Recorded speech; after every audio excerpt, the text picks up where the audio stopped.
estudiantes, profesores, autoridades académicas, líderes comunitarios y activistas se reunieron en el Salón Municipal de la ciudad de Ponce, en Puerto Rico, para escuchar al sobreviviente del Holocausto, Jack Desperac, en el marco del primer foro universitario Educando para no olvidar, el Holocausto, paradigma del genocidio. Entre los panelistas estuvieron presentes Efraín Colón, director del Departamento de Educación Municipal; Diego Mendelbaum, historiador del Holocausto; Eric Stubb, cónsul de Alemania en Puerto Rico; David Efron, cónsul de Israel en Puerto Rico; Ruth Soto, gerente de Administración y Finanzas de la Embajada Mundial de Activistas por la Paz, quien en representación del Dr. William Soto extendió un mensaje sobre la importancia de la educación para la transmisión de valores; y José Benjamín Pérez, presidente ejecutivo de la Embajada Mundial de Activistas por la Paz, quien presentó los alcances de la institución y sus proyectos. Para nosotros como institución es muy simbólico iniciar el ciclo de foros universitarios en una ciudad tan histórica como Ponce. Y de este importante lugar se extenderán las actividades educativas a todas las ciudades de Puerto Rico. En nombre de la Embajada Mundial de Activistas por la Paz, quiero agradecer a la Alcaldía por generar este espacio para el estudio y reflexión de las enseñanzas universales que nos dejó el Holocausto.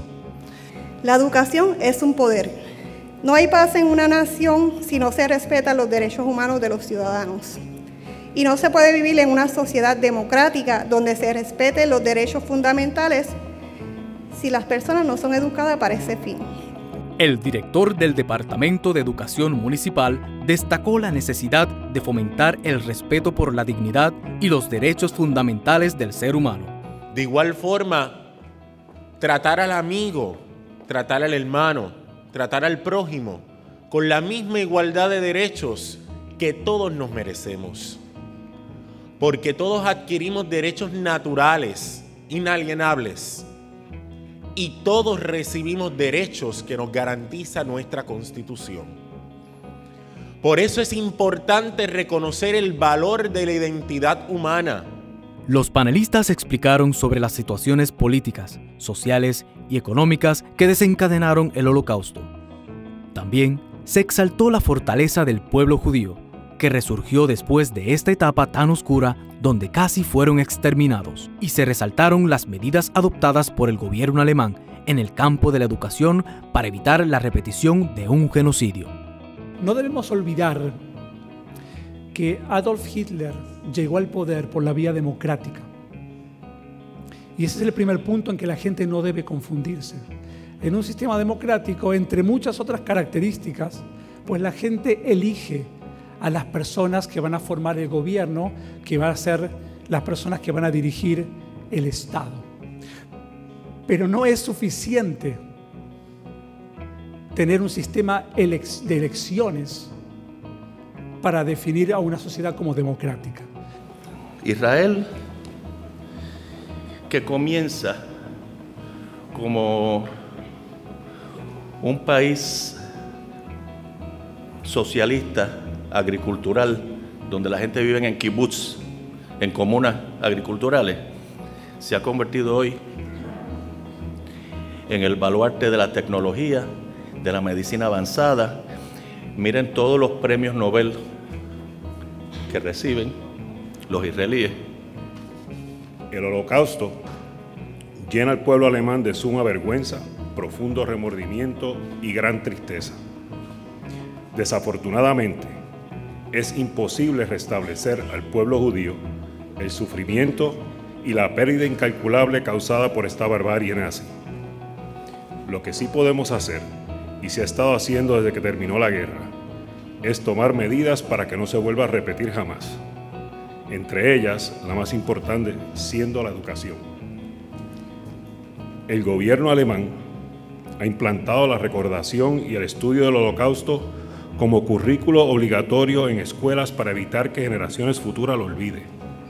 El sobreviviente del Holocausto explicó a los presentes que era la primera vez que contaba su historia en público y con un profundo sentimiento de responsabilidad compartió parte de las escenas de su vida cuando pasó por el gueto de Lodz y el campo de exterminio de Auschwitz, para enseñar a los jóvenes sobre las consecuencias de la intolerancia, la violencia y la indiferencia frente al sufrimiento de los demás. Una vez en Auschwitz, los recién llegados fuimos separados en dos grupos.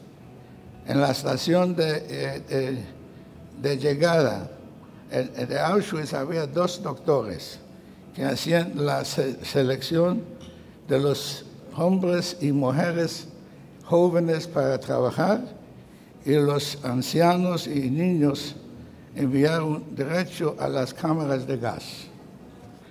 Esa es la historia que no sé si lo puede explicar bien, pero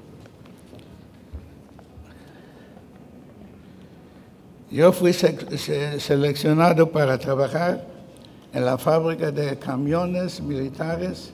Me fue tatuado el número 5785 en mi brazo. Ese era mi nombre.